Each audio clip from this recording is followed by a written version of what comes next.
Hello friends, फिर आया हूँ मैं आपके लिए नई कहानी के साथ। वैभव जो 26 साल का है, उसकी अभी अभी नई शादी हुई है और उसकी एक खूबसूरत सी बीबी है। ये दोनों हनीमून मनाने हिमाचल गए थे, जहाँ इन्होंने 4 दिन गुजारे। अब उनके दिल्ली अपने घर वापस आने का समय हो गया था। दोनों अपनी गाड़ी में बैठ गए और दिल्ली के लिए चल दिए। रात के 11 बज गए थे। अब वो हिमाचल की घाटी को पार करने ही वाले थे। रोड बिल्कुल सुनसान थी और गाड़ी बिल्कुल तेज़ी से जा रही थी। अचानक वैभव को अपनी गाड़ी के आगे एक औरत दिखी, जिसने लाल रंग की साड़ी पहनी थी और वो दूर से ही हाथ हिलाकर गाड़ी को रोक रही थी। उसको देखकर वैभव भी बीवी ने उसे गाड़ी रोकने से मना कर दिया, क्योंकि उसको डर था कि ये कोई लूटपाट करने की चाल हो सकती है। लेकिन वो औरत गाड़ी के सामने आ गई, जिससे वैभव को गाड़ी रोकना पड़ी। वो औरत ज़ोर ज़ोर से दरवाजे को पीटने लगी। उसके चेहरे के हाव भाव से ऐसा लग रहा था जैसे वो किसी बड़ी मुसीबत में हो। वैभव की बीवी ने उसे गाड़ी का दरवाज़ा खोलने से मना कर दिया। उसने कहा कि ये कोई चाल हो सकती है, हमें बाहर नहीं जाना चाहिए।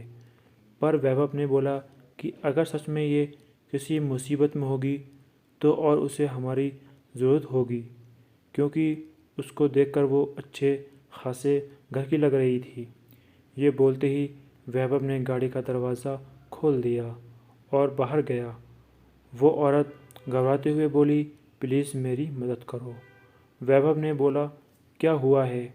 उस औरत ने जवाब दिया कि मेरी गाड़ी नीचे खाई में गिरकर एक पेड़ से टकरा गई है और उसमें मेरी छोटी सी बच्ची फंसी हुई है। प्लीज़ उसको बाहर निकालो।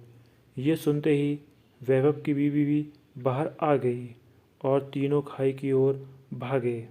उन्होंने देखा कि वो गाड़ी थोड़ी नीचे एक पेड़ से टकराई हुई है। वैभव झट से नीचे की ओर गया। उसने देखा कि पीछे वाली सीट पर एक बच्ची बैठी है जो रो रही है। वैभव ने दरवाज़ा खोला, चाहकर वो नहीं खुला। दरवाज़ा अटका हुआ था।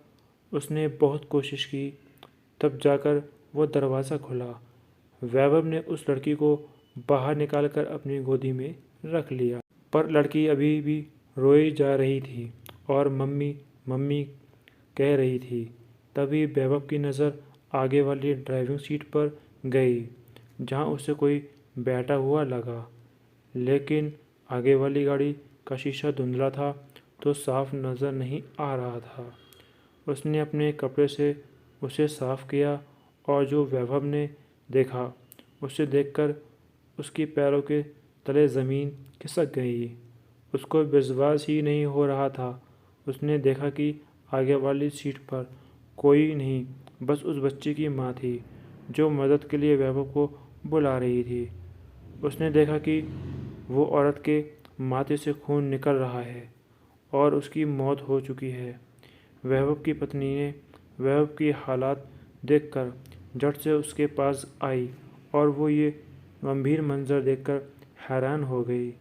ये देखते ही देखते वैभव और उसकी पत्नी ने पीछे की ओर देखा और वो औरत खड़ी थी, पर वहाँ अब कोई नहीं था। तो फ्रेंड्स, फिर मिलते हैं इसी तरह नए वीडियो के साथ।